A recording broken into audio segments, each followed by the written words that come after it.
Nossa história começa na Ásia, com o sequestro de Europa, neta de Poseidon e filha do rei da Fenícia, Agênor.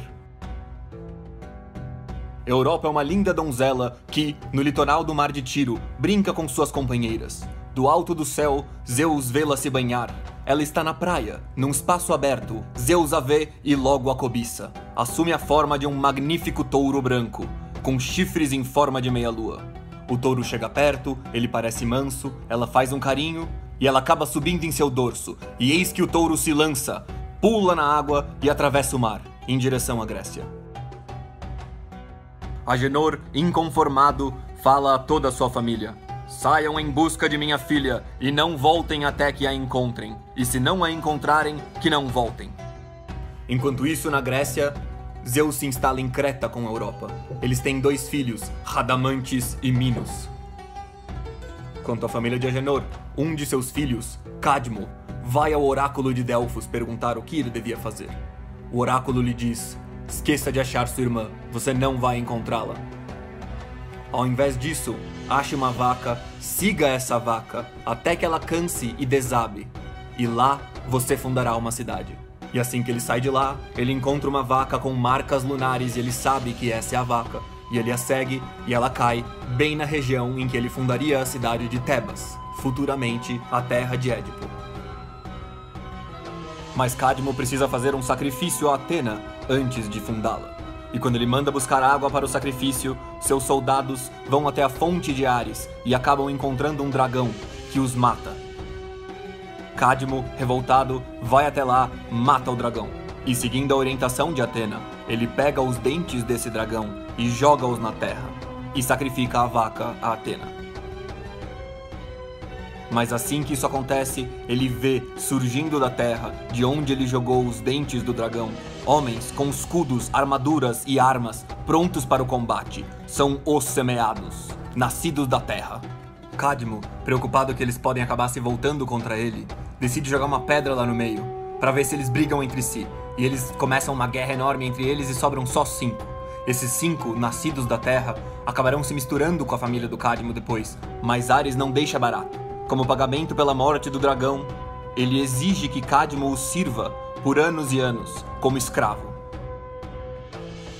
Mas ao sair, ele é recompensado com a filha de Afrodite e Ares. Ela se chama Harmonia. E eles casam, e todos os deuses vão a esse casamento, porque é uma coisa rara, a celebração de um casamento entre uma deusa e um homem mortal, ainda que da mais alta estirpe. Cadmo é um patriarca, fundador de Tebas. Os deuses dão a eles vários presentes, mas alguns desses presentes não foram de boa fé, e eles voltarão a aparecer. Os anos se passam, e Cadmo tem uma filha com Harmonia, bela como Europa. Seu nome é Semele. E um dia, Zeus vê Semele a céu aberto e decide conquistá-la. Eles começam a manter relações, até que Hera, a esposa de Zeus, conhecida por ser extremamente ciumenta e vingativa, consegue estabelecer uma amizade com Semele. E ela a convence a pedir que Zeus venha deitar-se com ela da mesma forma que ele se deitou com a deusa Hera. E esta forma é algo que os mortais raramente conseguem suportar, a mera visão. E assim, um dia, quando Zeus vai se deitar com ela, ela faz esse pedido e se recusa quando ele diz não. E assim, ele chega em sua carruagem com um trovão na mão e ela morre naquele instante. Mas como ela estava grávida de um filho de 6 meses, Zeus pega essa criança e coloca na sua coxa e termina a gestação dele dentro de sua coxa. Este filho é Dionísio. Mas Dionísio precisa se esconder, precisa crescer e ficar mais forte, porque Hera não irá deixá-lo em paz. E assim, Dionísio vai perambular por aí e crescer o seu culto aos poucos. Já um pouco mais velho, Dionísio volta a Tebas, mas não em sua forma de deus, e sim na forma de um andarilho, um mendigo. Ele diz que ele é o sacerdote do deus. Isso era comum. E anda por aí com as mulheres de seu culto. Ele se veste como uma mulher. Em Tebas, no trono, senta Penteu, um dos descendentes de Cadmo, que ainda está vivo, mas muito velho. Penteu, que não sabe nada deles, observa aquela bagunça na cidade, gente dormindo ao relento, comendo nas ruas, dançando, manda expulsá-los da cidade. E eles não querem sair, e ele manda prender as mulheres do culto do Dionísio. O Dionísio, de longe, com magia, faz com que as algemas se soltem, e elas voltam a fazer o que elas estavam fazendo.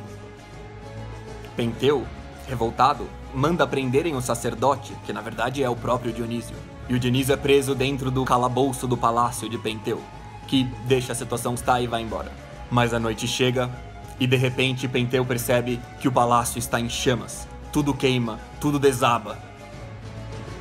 E aí ele vê Dionísio ileso, sorrindo para ele. Nesse instante, ele aparece do seu lado. E Penteu, já um pouco interessado, pergunta: quem é esse deus? Como o conheces? Tu o viste de noite, sonhando? E ele responde: não, eu o vi bem acordado. Eu o vi me vendo. Enquanto isso, as mulheres do culto dionisíaco dançavam e se comportavam loucamente pela cidade, pelos matos, pelos bosques, dançavam com os animais, faziam orgias. Disse até que elas davam de mamar aos animais, de seus próprios seios, e elas eram um com a natureza. A idade de ouro voltara. No entanto, quando alguns soldados de Penteu, que foram tentar resolver a situação, chegaram perto, elas se tornaram bestas selvagens e mataram todos, os dilaceravam em pedaços. E eles voltam para falar com o Penteu, que está conversando com o Dionísio. E nesse momento, Dionísio, vendo a curiosidade do Penteu, diz o seguinte: se você quiser ver o que está acontecendo lá, o problema é que os seus soldados foram lá armados. Se nós chegarmos lá vestidos de mendigo, ninguém vai perceber. E aí você vai poder ver tudo. Mas a essa altura já não eram só as mulheres do culto dionisíaco que estavam lá em furor dionisíaco, porque Dionísio tinha infectado todas as mulheres da cidade, todas as matronas da cidade, com a doença dionisíaca. E elas não reconheciam o seu culto, então elas estavam infectadas com uma forma muito pior. E Penteu, chegando lá, ouve de Dionísio que se ele subir num pinheiro alto ali, ele vai conseguir observar tudo de longe sem que elas o vejam. Mas ele começa a ficar mais curioso e começa a balançar na árvore. Começa a tentar ver o que elas estão fazendo ali, porque ele vê que a sua mãe tá lá, que a sua irmã tá lá. E elas o veem, mas não o reconhecem. E as mulheres, loucas, vão em direção ao pinheiro, balançam e derrubam a árvore. E ele grita: mãe, mãe, sou eu vou cair. Mas elas não escutam. E elas derrubam a árvore, pulam pra cima dele que nem feras selvagens e dilaceram ele em pedaços. Nesse momento, a mãe de Penteu pega a sua cabeça e sai saltitante, toda feliz, achando que tinha caçado um leão ou alguma coisa assim. E ela chega pro próprio Cadmo, que tá lá ao lado do Tiresias, que é o maior vidente de toda a história da Grécia. E eles estão apenas observando. Eles reconhecem a gravidade da situação e decidem não interferir. E quando eles veem a mãe do Penteu com a cabeça do filho na mão, indo em direção a eles tentam fazê-la voltar à razão aos poucos. Mas o que aconteceu? Quem é isso? Veja, eles passam a mão no cabelo. Veja essa juba aqui do leão, você não reconhece? E aí ela reconhece. Horror. Era o próprio filho dela. A verdade é que Dionísio jamais tinha perdoado as mulheres de Tebas, especialmente a mãe e as irmãs de Semele, sua mãe, porque, quanto à história dela ter morrido com Zeus, todas elas diziam que era mentira, que era um conto, que a Semele era só uma mulher saidinha que estava inventando histórias. Diziam também que ela nem tinha filho, que se tivesse não teria sobrevivido, e mesmo que tivesse sobrevivido, jamais teria sido um filho de Zeus. E ele era este filho de Zeus. Então aqui também era a vingança. Depois da morte trágica de Penteu, Polidorus, um dos filhos de Cadmo, retorna de seu exílio, imposto a ele por Penteu. E agora o reino pertence a ele. Mas ele reina por muito pouco tempo e já morre, deixando o trono para seu filho, Labdacus, que era novo demais. A partir daí, ocorrem algumas disputas pelo trono de Tebas, principalmente entre os filhos dos semeados. O Labdacus cresce, eventualmente pega o trono para ele e acaba morrendo logo depois numa guerra com os caras de Atenas. E aí o trono deveria passar para o filho dele, Laios, pai de Édipo. Mas este também é muito novo. E aí uma nova briga pela sucessão do trono acontece entre os filhos dos semeados e o Laio é banido. E aqui acontece o evento que marcou e amaldiçoou o destino dessa família, o que culmina com Édipo e seus filhos. Em seu exílio, Laio consegue asilo em Corinto, com o rei Pélops, que confia seu filho Crísipo, ainda moço, aos cuidados do Laio. E embora a pederastia fosse comum nesse tipo de relação, Crísipo não quis aceitar os avanços de Laio, que tomou à força. Crísipo, indignado e escandalizado, se suicida. Pélops lança contra Laio uma imprecação solene, uma maldição, pedindo que a raça dos Labdácidas não possa se perpetuar e seja fadada ao desaparecimento. Nisso, o trono de Tebas volta a ficar vago por causa da morte do rei, e o Laio volta para assumir seu cargo. Como rainha, ele toma Jocasta, que, assim como ele, descende de semeados. mas eles não produzem filhos. E Laio vai ao oráculo de Delfos pedir ajuda, perguntar por quê. O oráculo só responde assim: se tiveres um filho, ele te matará e se deitará com a mãe. Apavorado, Laio volta a Tebas. No entanto, ele segue mantendo relações com Jocasta, apenas de tipo sodomia. Mas um dia, embriagado, ele se entusiasma e planta uma semente que irá germinar. E é aqui que começa a nossa história. Quando a criança nasce, eles chamam o pastor para dar fim com a criança. O pastor perfura o calcanhar da criança, amarra uma correia e leva ela nas costas como se fosse um animal e vai até o Monte Citerão para deixar ela lá para morrer. Mas quando ele pega a criança na mão para pendurar ela numa árvore, ela sorri e ele não consegue matar. Ele olha em volta e percebe que tem um pastor de Corinto ali. E ele olha para o pastor e pede para que ele tome a criança. E esse pastor de Corinto aceita de bom grado, porque os reis de Corinto não estão conseguindo ter filhos. Então ele sabia que ele podia levar esse bebê e eles ficariam muito felizes. E é assim que ele faz. E esse bebê, assim, o Édipo, é criado pelos reis de Corinto como se fosse um herdeiro.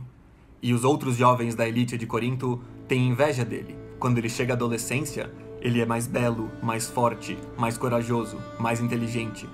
E um dia, quando ele tá brigando com o moleque diz assim pra ele: afinal, não passas de um suposto filho.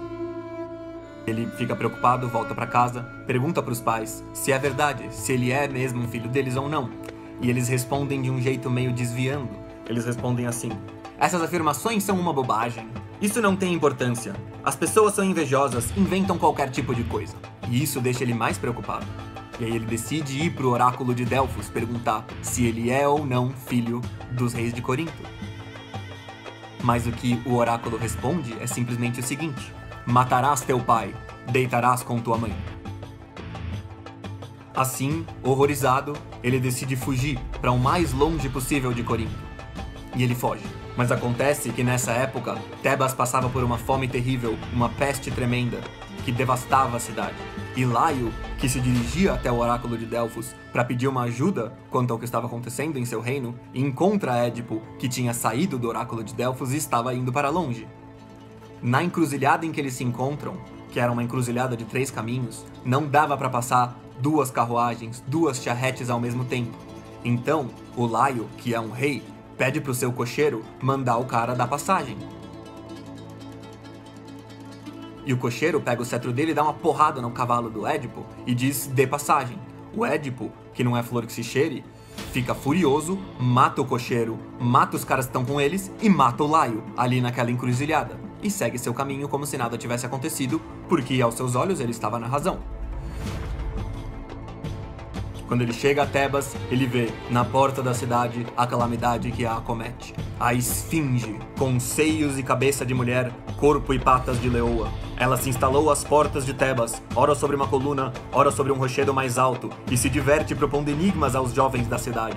Todos os anos ela exige que enviem a elite da juventude tebana, os rapazes mais bonitos que devem enfrentá-la. Dizem às vezes que quer se unir a eles. Seja como for, submete-os a seu enigma, e quando não conseguem responder, mata-os. O Édipo então chega na cidade, abre as portas, e todos olham para aquele jovem, alto, forte, corajoso. E Creonte, que é o regente de Tebas na ausência do Laio, e que já sabe da morte do Laio, vê naquele instante uma chance da salvação da cidade. E diz assim: se você conseguir matar a esfinge, você pode ficar com a mão de Jocasta e se tornar o rei dessa cidade. O rei de Tebas. Quando ele chega à esfinge, ela propõe o famoso enigma, que pergunta: quem, entre os que vivem na terra, nas águas, nos ares, tem uma só voz, um só modo de falar, uma só natureza, mas tem 2 pés, 3 pés e 4 pés? Édipo reflete. É o homem. Quando ainda é criança, ele engatinha. Na idade madura, caminha sobre 2 pernas, e quando envelhece, apoia-se numa bengala para ajudar sua marcha hesitante e cambaleante. A esfinge, sentindo-se derrotada nessa misteriosa prova de saber, joga-se do alto da colina e morre. Tebas está exultante. Os moradores fazem festa a Édipo, carregam-no em grande pompa. Apresentam-lhe Jocasta, a rainha, que como recompensa será sua esposa. Édipo torna-se o rei da cidade, cargo merecido, pois deu provas da maior sabedoria, da maior audácia. O casal real terá 4 filhos, 2 meninos e 2 meninas. A cidade está salva.